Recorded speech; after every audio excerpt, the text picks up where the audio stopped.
Well, hello, everyone. My name is MightyStream. I'm brought to you by Hope Through Navigation, and this is our H.O.O.D Recovery Services. I'm looking forward to doing your spiritual principle day with you. It is a new NA meditation book. So let's go ahead and get into that. If you need to reach out to me, please do so at recoveryofhope21@gmail.com. Okay, let's look at this principle. Oh, Unity and Loving Care, July 13th, page 202. We contribute to unity in our meetings by exercising loving care in the way we speak and the way we treat one another. It works. Tradition 1, applying spiritual principles. Speaking to and treating other members with love, care, and respect is effortless, except when it isn't. But that's on us. To practice unity, we learn self-awareness. It could be fear that we'll say the wrong thing to the member who is grieving the loss of 20 years of clean time that makes us look past her. Instead of reassuring her, we say nothing. This action, driven by our discomfort, she assumes is a harsh judgment of her relapse. It could be that serious bout of depression we're experiencing that causes us to snap at a newer member who set up the chairs incorrectly. And that sponsee brother's story that he shared 3 times already this week, we can't help but roll our eyes as far as they will go. Maybe we just forgot to eat. We don't intend to be hurtful or dismissive. We won't always know the right thing to say, and we don't all express or prefer to receive love, care, and respect in the same ways. In times of need, one member might approach us with warmth and a non-judgmental ear. Another might demand, take the cotton out of your ears, in the style of old school tough love. An action of physical contact, a friendly hand on the shoulder or that big NA hug, most often will be welcomed, but sometimes it will be rebuffed. Our experience tells us that we must be doing something right because so many addicts come to meetings and stay clean. We may not always exercise loving care flawlessly, but we get better at it. We learn to exercise patience and kindness, even as we share opinions and suggestions. We work on breaking through our discomfort and uncertainty because we care about each other and we want to show it. And we listen to each other's stories, no matter how many times, and try to be respectful because we value our group, even when a member of it bugs us. As long as we're trying to be supportive, we are exercising the principle of unity.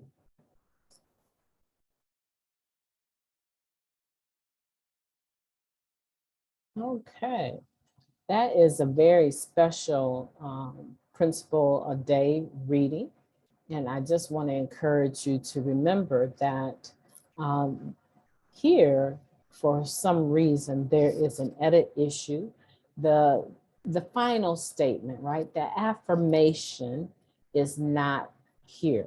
And so I just want to be mindful of that and remind you that I don't own the rights to this. This all belongs to Narcotics Anonymous, and I am not trying to replace your sponsor in any kind of way.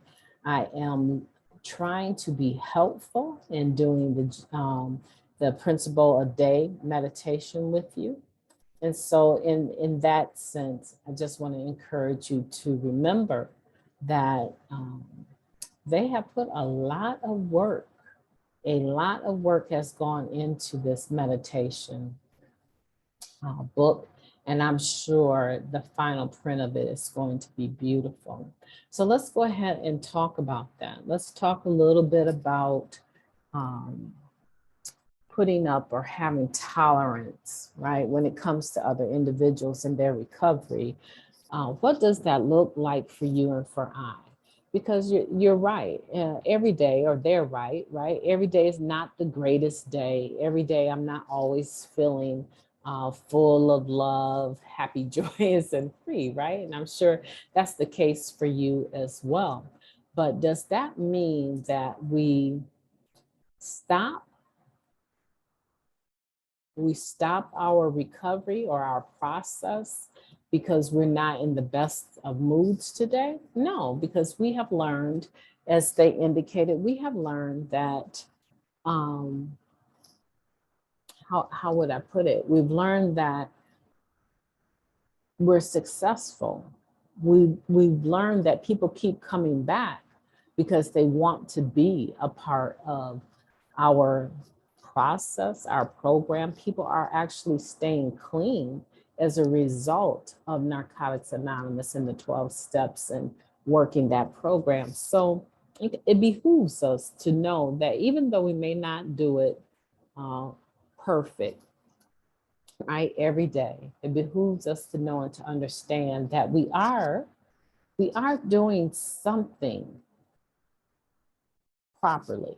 There is something that we are doing that is correct, and that we're not going to just stop doing it because we don't feel that we, nail it perfectly every day.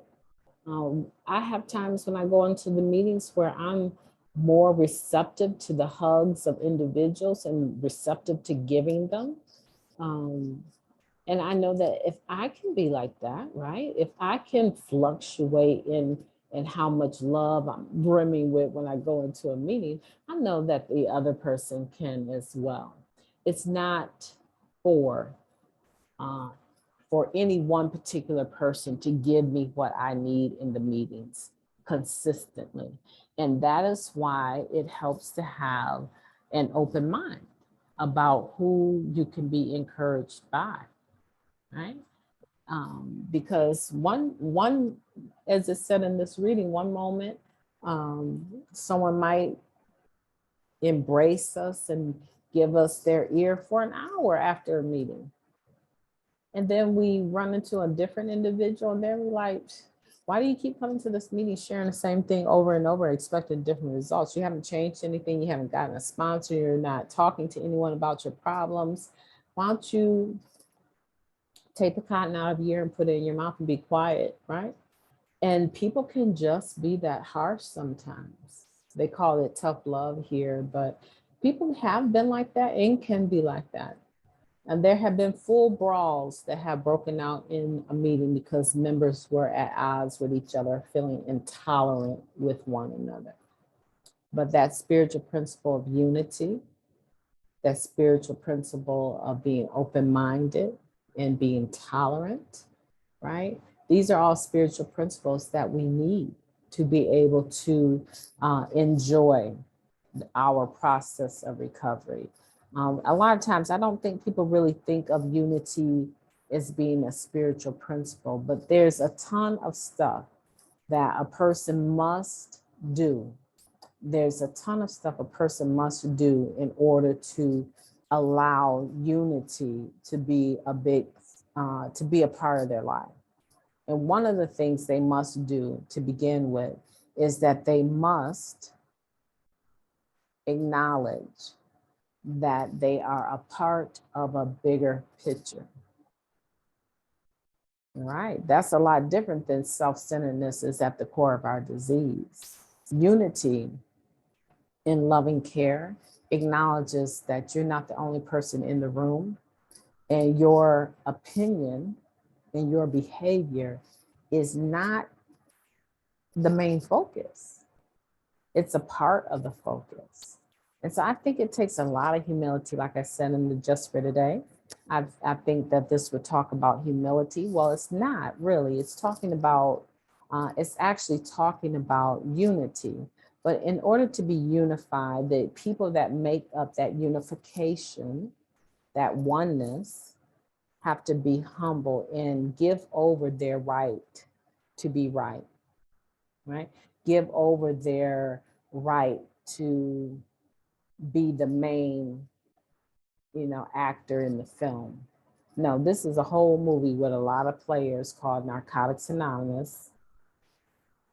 A lot of actors and actresses come to this table that we call Narcotics Anonymous.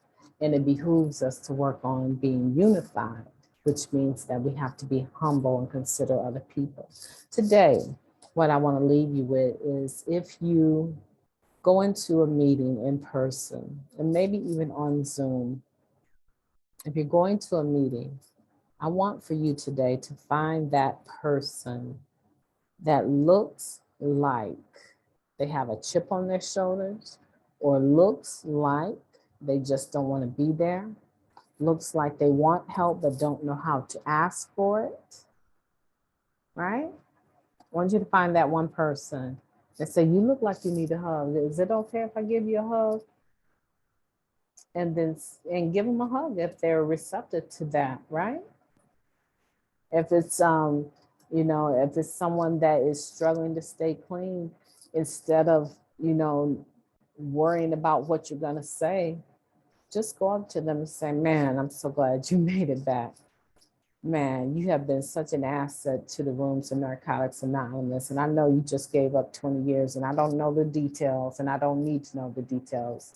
But what I want you to know is who you have been in my life since I've been in the rooms of Narcotics Anonymous. I may not have been one of your best buddies in the fellowship or even in your immediate network, but when you speak, I find my ears open up to anything that you have to say because I trust the spirit in which you say it. And I just want you to know that you may have relapsed, but you're here.